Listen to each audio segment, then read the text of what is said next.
Olha só, quanta coisa importante a gente já viu aqui a respeito dessa coisa de usar a internet, da garotada acessar, quantas facilidades. Sei de gente que está até tentando já incutir aí uma indução no inglês através desses desenhos animados, dos joguinhos. Mas antes da gente abordar esse aspecto, eu queria que você concluísse, então, o que nós estamos falando no primeiro bloco. Sim, nós falávamos que os pais buscam muito a ajuda terapêutica para auxiliá-los a como diminuir o tempo que as crianças já estão expostas à tecnologia, né? Porque quando a gente previne e expõe as crianças a um tempo reduzido, elas já estão acostumadas. A criança que já fica muito, eu vou dar uma dica fundamental. É natural que quando a gente diminua o tempo, a criança apresente irritabilidade. Ela fica, abstinência. exatamente. Né? Ela apresenta uma sintomatologia de abstinência. Por quê? A internet é um canal de interatividade. Então lá, quando eu canso, eu mudo. Quando eu fico entediado, eu paro. Quando eu quero acelerar, eu acelero. Fora da internet, a vida não funciona assim. Eu preciso esperar o tempo do outro. Eu preciso tolerar coisas que não me agradam 100%. Eu não desligo ninguém, né? Eu não passo ninguém para frente. Não bloqueia. Exatamente. Então, quando a gente diminui o tempo, a criança começa a treinar habilidades sociais. E aí ela vai precisar aprender a lidar com sentimentos negativos, de tédio, de frustração, mas que vão trazer para ela um desenvolvimento afetivo, emocional. Então a dica é que os pais acolham a criança e tenham a paciência para que ela supere essa fase. Superada a fase, é só bom desenvolvimento que vem pela frente. Tá certo.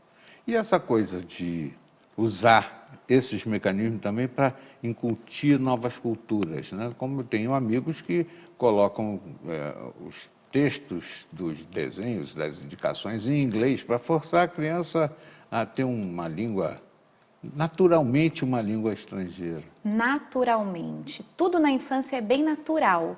Então, a mesma preocupação que a gente tem de deixar a criança expostas a conteúdos negativos, já que ela é como uma esponjinha que absorve, quando a gente coloca diante de conteúdos positivos, ela absorve na mesma intensidade. Então, expor a línguas novas, expor a conhecimentos novos, a criança ela vai aprender naturalmente e da melhor forma para ela, que é se divertindo diante do processo. Então, é super válido. Isso a gente pode incluir no capítulo de Geração Z. Podemos. Geração Z, né? Quem são as crianças da geração Z? A gente já falou sobre elas, a gente só não deu esse nome. Elas nascem já conectadas. É uma geração onde a conectividade já acontece. Elas nascem geralmente, elas já são expostas, né? Esse também é um capítulo aí todo, né? Dessa exposição das redes sociais. Elas nem pediram, mas elas já estão lá. Né? Então elas nasceram, às vezes o pai está viajando, outras pessoas, nasceu, está exposto ali, né? Então as crianças já nascem conectadas, essa é a geração Z, a geração de crianças nascidas a partir de 2010, a partir dessa faixa etária, né? E aí as crianças, elas têm uma imersão nesse meio que a gente precisa ficar ainda mais atento, porque aí a tecnologia já faz parte da família como um todo, né? Os irmãos mais velhos já mexem, os pais também já têm uma rotina de ter tecnologia o tempo inteiro, então elas são crianças muito mais propensas a estarem viciadas em tecnologia, a gente tem que ficar atento. Isso vai mudar o conceito de educação? Isso já mudou o conceito de educação, né? O conceito de educação onde quanto mais amadurecido, né? Tivéssemos alguém perto da gente, mais conhecimento a gente tinha. Hoje, como as crianças estão muito conectadas, muitas vezes elas sabem de fatos, entendem processos e têm uma profundidade de conhecimento maior do que os próprios adultos. Então, é importante a gente entender que os benefícios disso é que o conhecimento é acessível a todos. Porém, a criança não tem senso crítico, a criança não tem experiência, a expertise que o adulto tem para olhar um fato e não ficar tão vulnerável a repetir o fato. A gente tem atrocidades aí esse ano que comprovaram tudo isso.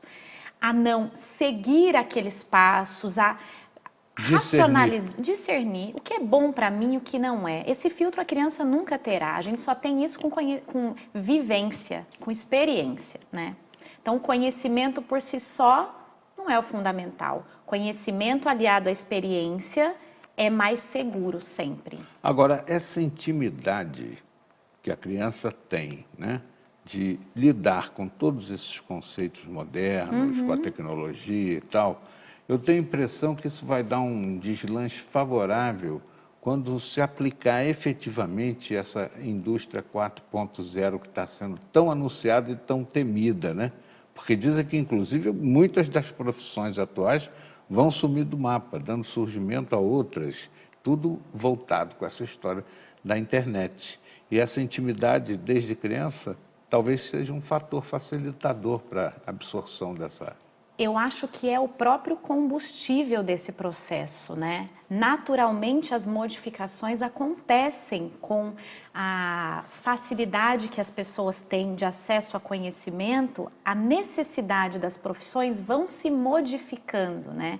Então, novas profissões surgem e outras profissões vão sendo modificadas, né? Elas não têm mais o mesmo formato que elas tinham. Então, essa modificação ela é gradual, mas apesar de ser aos poucos, a tecnologia trouxe acelerou esse processo e as crianças foram aceleradas em conjunto ao processo. Então, a gente tem às vezes a impressão de que as crianças já aprendem mais rápido, sabem mais coisas, né? É porque elas estão expostas a mais conhecimento. Mas o risco disso tudo é que a gente comece a fazer uma avaliação do que é primordial, né? Nunca será substituído o relacionamento humano. É uma farsa a gente pensar que a tecnologia virá para substituir pessoas, né? O robô vai estar no controle, no comando. Isso é uma ilusão, né? A gente sempre estará no comando e padecendo dos maus que muitas vezes o isolamento social criado pelo excesso de tecnologia nos propõe. Então a gente talvez esteja mais monitorado por facilidades tecnológicas e mais triste, né? Um grande Big Brother. Que Um loucura. triste Big Brother. Triste, né? Pois é.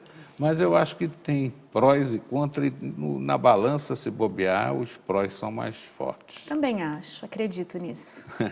Bom, eu acho que a gente falou muito sobre o tema, mas sempre fica aquela duvidazinha na Dona Maria, no seu João, que estão lá do outro lado da telinha. E aí eu pergunto, tem meio de contato com você, Aline, que a gente possa disponibilizar através das próprias redes sociais que a gente falou tanto aqui? Através das redes sociais. Você sabe que a rede social ela tem um papel fundamental nisso, né? Então, nem todo mundo pode estar dentro de um consultório e nem precisa. Mas as redes sociais podem trazer conhecimento e levar a psicologia para o dia a dia das pessoas, né? A psicologia é a vivência das relações humanas e não a vivência dos cuidados do adoecimento. Então, a psicologia é saúde. Eu tenho sim, o contato do Instagram é @psicoalinecampreger. Lá eu forneço todas essas dicas com muito carinho. Está vendo só? Você pode acessar e dar continuidade a essa conversa que foi bastante saudável, mas sempre pinta uma duvidazinha aqui e acolá, né? E aí, a Aline está se pondo à disposição de você aí de casa. Sempre, com muito carinho, tanto à disposição nas redes sociais, quanto ao convite aqui por esse espaço tão importante para as pessoas que estão lá assistindo. E o consultório dela fica em Taubaté. Fica em Taubaté. Não pode dar o endereço, não? Podemos, vou deixar o contato telefônico, que pode facilitar, 12-3413-5512. O consultório fica no prédio DHF Life. Será um prazer atender a todo mundo que precisar. Maravilha. Obrigado pela vinda. Um prazer imenso. imenso. Espero que volte mais vezes, trazendo tantas informações importantes.